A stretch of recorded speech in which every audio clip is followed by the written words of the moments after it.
Hello friends, welcome back to my channel. आज की इस वीडियो में हम 7 से लेकर 8 साल की बच्ची के लिए ब्यूटीफुल सा फ्रिल वाला फ्रॉक तैयार करेंगे, जिसके लिए मैंने यहाँ पर 2.5 मीटर फैब्रिक इस्तेमाल किया हुआ है।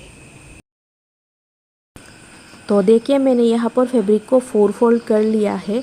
आपकी तरफ खुला साइड है और इसकी लंबाई है 13 इंचेस और इसकी चौड़ाई है 9 इंचेस।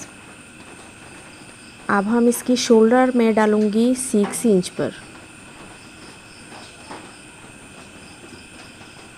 और इसकी आर्म होल के लिए भी मैं 6 इंच पर मार्क लगाऊंगी और फिर इसका चेस्ट में रखूंगी 8 इंचेस। इस लाइन को हम इस तरह से सीधा कर लेंगे और मैं लेंथ रखूंगी 12 इंचेस, लेकिन मैं 12.5 इंच पर या फिर 13 पर मैं मार्क लगा दूंगी। टॉप पार्ट की लेंथ होगी हमारी 12 इंचेस और जो वेस्ट है वो है 7.5 इंचेस। इस तरह से मार्क लगा देंगे। अब इन सारी मार्किंग को हम इस तरह से मिला देंगे। तो इस मार्किंग को सीधा कर लेने के बाद 1.5 इंच एक्स्ट्रा लेते हुए और एक मार्क लगाएंगे जो हमारी सिलाई मार्जिन के लिए होगा। अब जो ये वाला पार्ट है, इस यहाँ पर मैं 1 इंच ऊपर इस तरह से इस लाइन को इस तरह से कार्ब लाइन डाल दूंगी। अब हम अपनी आर्म होल का शेप देंगे। ये हमारा बैक आर्म होल होगा और फ्रंट के लिए सिर्फ 1/2 इंच अंदर लेते हुए इस तरह से और एक शेप देंगे और नेक की चौड़ाई में रखूँगी 2.5 इंचेस।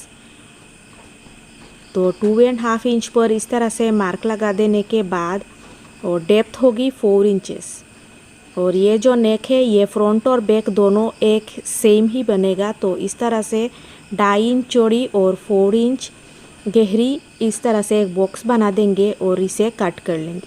अब हम अपनी सारी बैक मार्किंग को कटिंग कर लेंगे। कटिंग के बाद हम बैक पार्ट को यहाँ से हटा देंगे और जो फ्रंट आर्म होल है इसे शेप दे देंगे। इस तरह से हमारी फ्रंट और बैक की जो टॉप पार्ट है इसकी कटिंग हो जाएगी।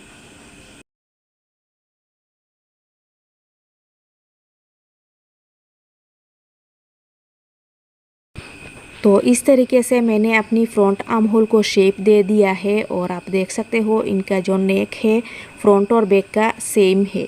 अब हम अपनी बॉटम पार्ट को कटिंग करेंगे।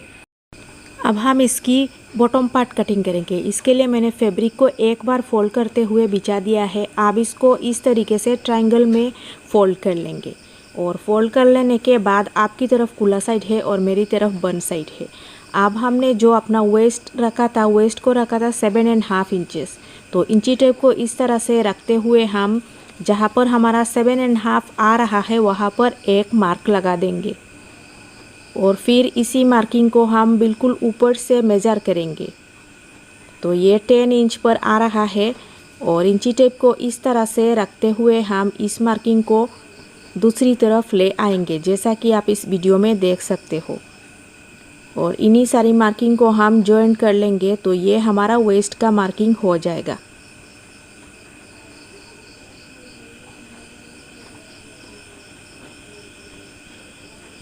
अब यहाँ से हम बॉटम का लेंथ रखेंगी मैं 20 इंचेस और इसके लिए मैं 1 या 2 इंच एक्स्ट्रा लूँगी सिलाई मार्जिन के लिए।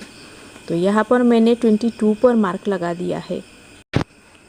अब हम इंची टेप को बिल्कुल ऊपर से रखेंगे और इसी मार्किंग को हम इस इंची टेप को इस तरह से करते हुए एक्सटेंड करते जाएंगे और इसे दूसरी तरफ तक हम इस तरह से मार्क लगाएंगे और फिर इन्हीं सारी मार्किंग को जॉइंट कर लेने के बाद कटिंग कर लेना है।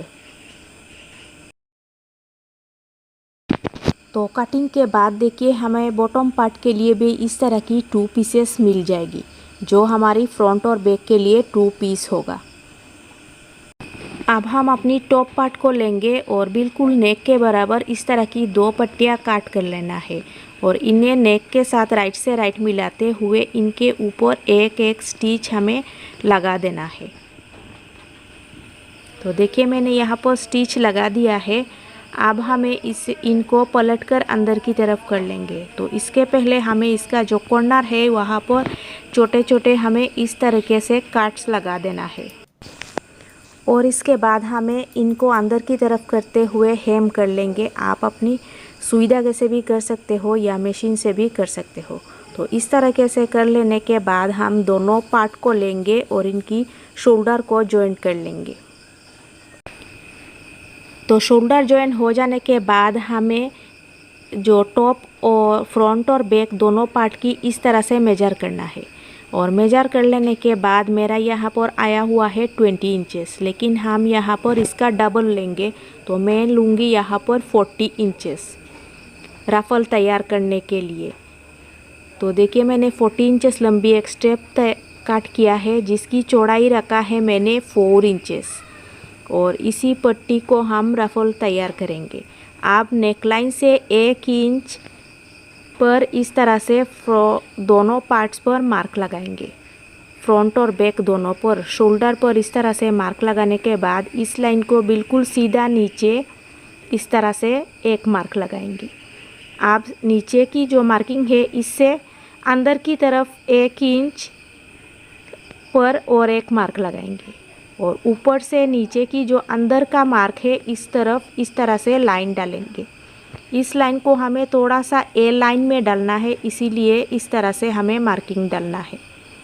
तो दूसरी तरफ भी आप देख सकते हो मैंने सीधा लाइन मार्क डाला, बाद में 1 इंच अंदर की तरफ डालते हुए इस लाइन को मैं सीधा कर लूँगी।